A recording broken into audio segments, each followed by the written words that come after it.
প্রথম এজেন্ডা হচ্ছে আমরা বর্তমান যে জায়গায় দাঁড়িয়ে রয়েছে সেটা আমরা বিগত 5 মাসে ভিভিডিসি কাজ আমরা করে থাকি, সেই মাইনেটা কিন্তু আমরা এখন পর্যন্ত পাইনি। এর পাশাপাশি আমরা গ্রামীণ সম্পদ এই কর্মীরা মিলেই আমরা কিন্তু সোশ্যাল অডিট করি, অর্থাৎ সামাজিক নিরীক্ষা করেছি। 22-23 অর্থবর্ষে এবং 23-24 অর্থবর্ষের যে পয়সাটা আমরা টাকাটা পাবো সেটাও কিন্তু আমরা এখন পর্যন্ত পাইনি। কত টাকা করে পান? আমরা পার ডে হিসাবে বর্তমানে আছে আমরা 200 টাকা করে পাই পার ডে হিসাবে আমরা আমাদের কাজ।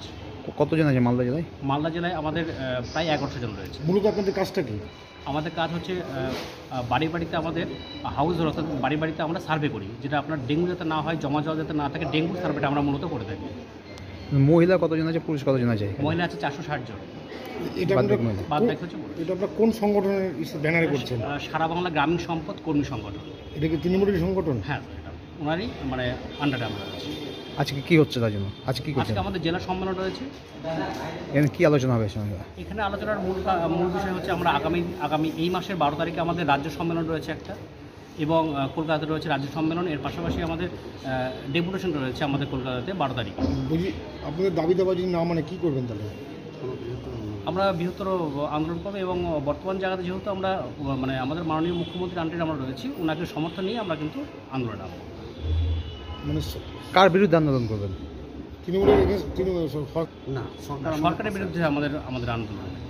সরকার আমাদের পাশে আছে, সরকার আমাদের পাশে রয়েছে। কার বিরুদ্ধে আন্দোলনটা কার বিরুদ্ধে হবে? যেটা অ্যাকচুয়ালি আমাদের বকেয়া, সেই বকেয়াটা আমাদের যে দপ্তর, অর্থাৎ ভিভিডিসি যে দপ্তর আমাদের যে স্টেট লেভেলে যেটা রয়েছে পিএনআরটি ডিপার্টমেন্টে আমরা কি সেই আবেদনগুলো করবো, মানে আবেদনের মাধ্যমে আমরা আন্দোলন করবো। আপনাদের তৃণমূলের কোন সংগঠন? আমার তৃণমূলে আমাদের এই গ্রামীণ সম্পদ কর্মী সংগঠনের। আপনার নাম পরিচয়? সুবীর চৌধুরী, কি সংগঠন? প্রেসিডেন্ট, মালদা জেলা গ্রামীণ সম্পদ কর্মী সংগঠন।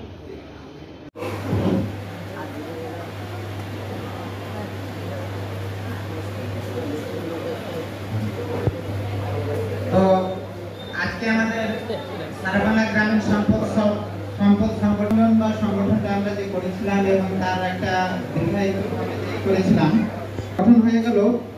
রিসেন্ট দেরি করবো না, যেহেতু আমাদের টাইম টেবিল দেওয়া আছে 12টা থেকে। কিছু সাধারণ কিছু জিনিস নিয়ম শৃঙ্খলা আছে, সেগুলো আমরা